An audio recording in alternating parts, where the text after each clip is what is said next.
Shh, the answers aren't what you think. Have you ever had a fleeting moment, perhaps in the silence before sleep, or in the noise of a bustling street, where you wondered if the voice narrating your life is really yours? That ceaseless commentator in your head, the unseen eye that with choices remembers birthdays and gets embarrassed remembering something from years ago. What if that presence is not, and never was, or someone entirely alien?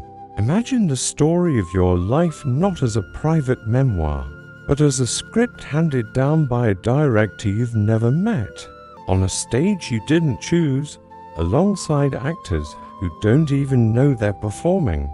Could it be that your sense of self, your private narrator, is a mask, or even a messenger for something so vast and strange you've never properly seen it? You will draw back ancient veils, challenge scientific dogma, and walk the razor edge of what it means to think, to exist, and to own your own mind.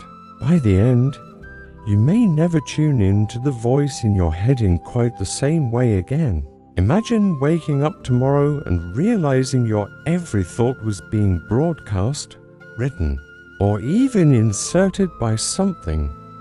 Tonight, journey with me past the borders of selfhood. Imagine your mind not as the peak of evolution, but as one ripple in a universal sea of awareness. The mirage of the self in this scheme, your brain is not the creator of thoughts, but a receiver picking up on the hum of existence itself. Your internal narrator might not be yours at all, but may in fact be a relay, a cosmic whisper, channeled through matter, experienced as the intimate theater of I am. Since the earliest days of humanity, people have been enthralled and tortured by the question, who am I really? If so, who is the programmer? Are your memories preloaded assets, your preferences scripted outcomes, your doubts just necessary bugs? Could the voice in your head be the digital voiceover of a simulation's central story? And think is, in truth, code that you inhabit a world as artificial in principle as the latest video game. We grow up believing that an I sits at the center of every experience, a constant witness behind our eyes. But what if this eye is only a mirage, a clever trick arranged by your brain? Ancient Buddhist philosophy claimed the self isn't real. It is just bundles of fleeting sensations and perceptions, never staying the same from moment to moment. Instead of one enduring you, there is only process, flow, and change. Maybe the inner voice you prize is just a node-s message in a planetary neural net, the consciousness of humanity flickering through your biology. Modern neuroscience delivers even sharper challenges. In famous split-brain studies, patients whose brains were surgically divided seemed to harbor not one consciousness, but two, each experiencing reality with independent awareness. If our sense of solitude and singularity can fracture so easily, can your voice ever be trusted?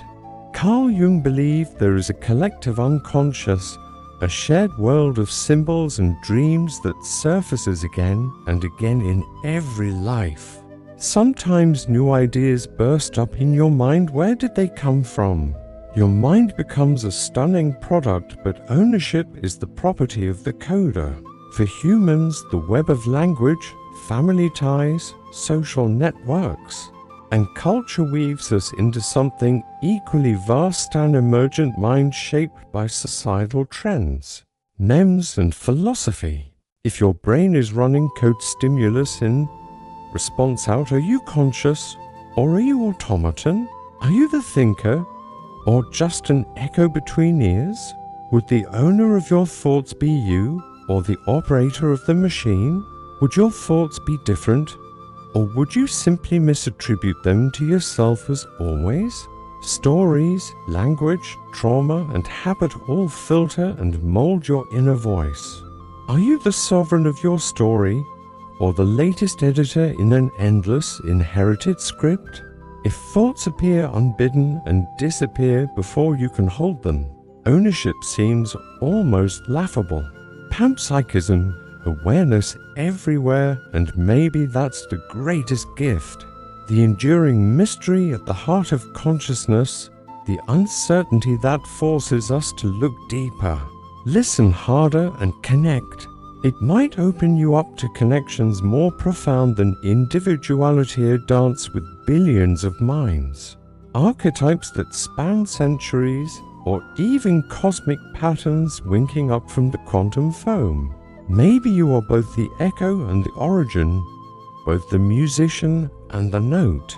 The act of questioning who's really thinking remakes every moment, every sensation, every idea into a living mystery. Don't dismiss the strangeness, embrace it. Treasure the not knowing. Now, let's shatter another boundary. Picture a world where consciousness is not rare, but as common as atoms themselves. This is panpsychism, the bold theory that everything in the universe, stones, rivers, fireflies, stars, contains a sliver of awareness. If consciousness is everywhere, then your inner voice is less a solitary monologue and more a duet with the universe. Or is its true magic in the way it refuses, ever so gently, to be owned at all? Simulation theory, the programmed mind. Pause for a moment. Consider the alluring, disconcerting notion that everything you see, feel, simulation theory championed by philosopher Nick Bostrom and echoed in pop culture from The Matrix to Black Mirror proposes that reality itself may be a vast computational illusion. Here, authenticity slips away. If you are code, so is your I. Then ask yourself again, are even those feelings your own? Hive mind, the self as network. Even if reality is real, what if your sense of independence is still an illusion, one generated by the machinery of life? Society and culture? Insects show us the shocking power of collective intelligence. Ants, bees, and termites act not as solo creatures, but extensions of a singular, swarm-like mind. Sometimes your boldest thoughts are just echoes, whispered first in the brains of others and propagated through social contagion.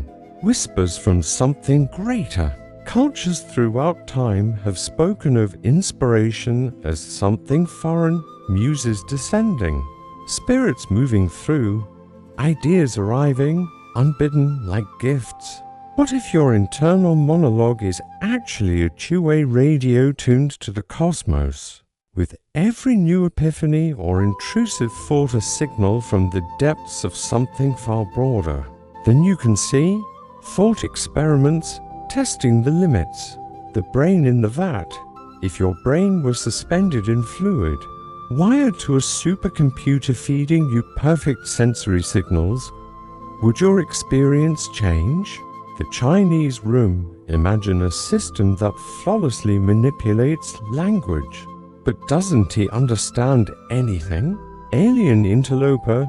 Suppose a non-human mind took over your body for a day. These experiments crack our comfortable sense of authorship. Maybe your mind is a place rented out, not built for one, but many, unraveling identity. Every time you look in the mirror, consider, is this continuity an illusion? Genetics shape you without asking. Culture rewires you before you can remember. Perhaps the boundaries of I and other, mine and theirs, are myths, ghost lines we draw because the alternative is dizzying. Living with wonder and uncertainty, so can we answer once and for all who is really thinking your thoughts? Perhaps not. If the voice in your head is not uniquely yours, don't despair. Finale, the unending question. After all this, here's what's clear. Your thoughts are precious, strange visitors. So, The next time you hear that familiar voice inside, pause. Is it yours? Is it borrowed? Does it matter? Tonight, when all is quiet, let the question ring. Who's thinking your thoughts? If this unsettled you or filled you with wonder, share your feelings. Until next time, stay curious, stay questioning, and never stop exploring the unknown.